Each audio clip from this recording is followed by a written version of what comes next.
2-3 হাজার টাকা income source থাকে। বেবি স্যুটের গাইড হলো 11,000 টাকা, ট্রাউজারের গাইড হলো 14,000 টাকা।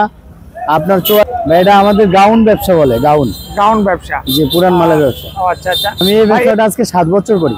7 বছর। কি আইটেম আছে? এই মাল আমাদের কাছে আইটেম আছে বেবি স্যুট, তারপরে বড়দের চটার, তারপরে আছে আপনার ট্রাউজার, জ্যাকেট, গেঞ্জি, হুডি। আমাদের 5-7 আইটেম আছে ভাই। চট্টগ্রাম বন্দর থেকে, যেগুলো বাইরের প্রোডাক্ট, এগুলো আমরা গাড়ি হিসাবে কিনে, কি গাইড বলে।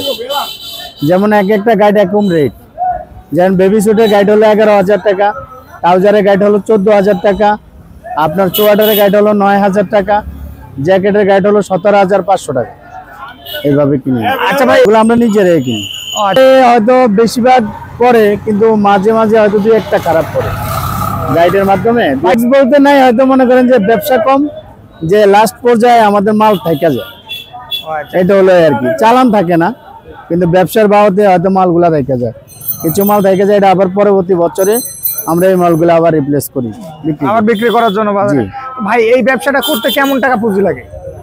পুঁজি সর্বপ্রথমে আপনার মনে করেন, যদি আমি 5টা গাইড আনি, তাতে আমার 60,000 টাকা প্রয়োজন হয়। আর অল সিজন শেষ করতে আমার 2,20,000 টাকা লাগে।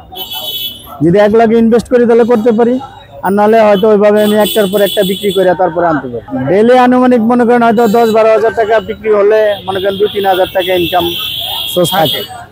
খরচ দিয়ে হয়তো মনে করেন আমি দেখা গেছে 2 মাস করি, 2 মাসে হয়তো মনে করেন যে 30-35-40 হাজার হয়তো এমন একটা বিনিয়োগ আর কি। এই মালামালগুলো বিভিন্ন রাষ্ট্রের, যেমন কোরিয়ান আছে, চায়না আছে, তারপরে আছে তাইওয়ান আছে, তারপরে আছে আপনার ওই চায়না আছে। এগুলো সব তো সেকেন্ড হ্যান্ড? এগুলো সম্পূর্ণ মালগুলো সেকেন্ড হ্যান্ড। আচ্ছা। তো ভাই, এই সর্বপ্রথমে লাগবে অভিজ্ঞতা, তারপরে লাগবে তার পুঁজি, চালান লাগবে, উনি করবে হয়তো কারোর সাথে আগে অ্যাটাচ করে, হয়তো আগে জানবে, জানার পরে তারপরে করতে পারবে। কিন্তু রিয়েলি যদি উনি করতে চায়, তাহলে হয়তো সেই পজিশনে উনি আগাতে পারবে না, জাস্ট এরকম। আচ্ছা।